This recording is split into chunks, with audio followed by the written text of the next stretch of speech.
Bismillahirrahmanirrahim.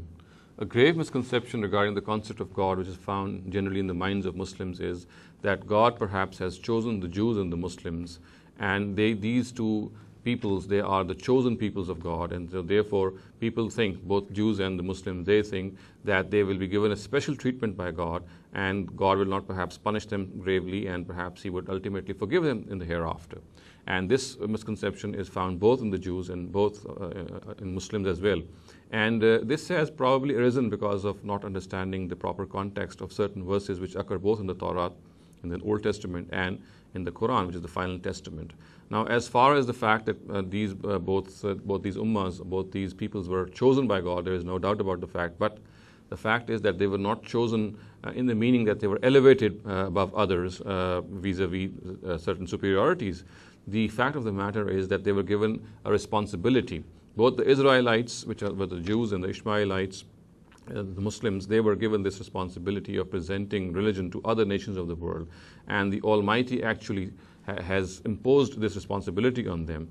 And it has told them, the Almighty has told them, that if they are able to discharge this responsibility and they are also able to implement the system of religion, the system of truth and righteousness in their own system, in their own countries and in their own polities, then the Almighty will grant them the leadership of all the other nations of the world. And if they do not do so, then the Almighty will humiliate them and they will become subservient to other nations of the world. And this is in fact what is happening. So therefore, if Muslims or Jews, they are chosen people of God, then this is not in the meaning that they have certain superiorities vis-a-vis other peoples. This is not the case. Or they are given certain privileges vis-a-vis the fact that they will not be held accountable the way other people would be in the hereafter. This is not the case. In fact, their accountability will be even more strict, and their accountability will take place in this very world.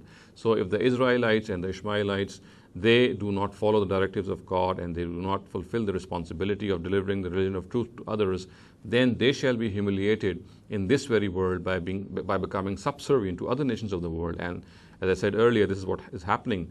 And if they do so, then of course the Almighty will give them the leadership of the other nations of the world, and He will also bless them in the hereafter.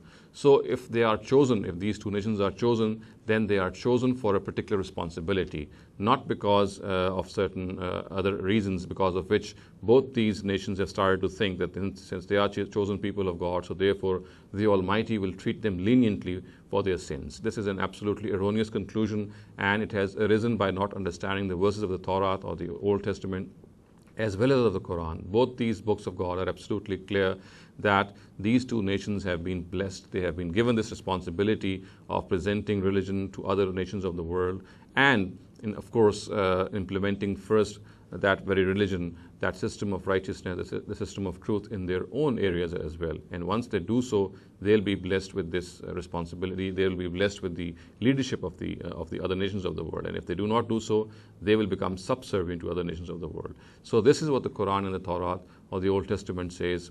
And we have to understand both these books in their proper context in order to gauge the exact meaning of this phrase that Muslims and Jews, they are chosen people of God.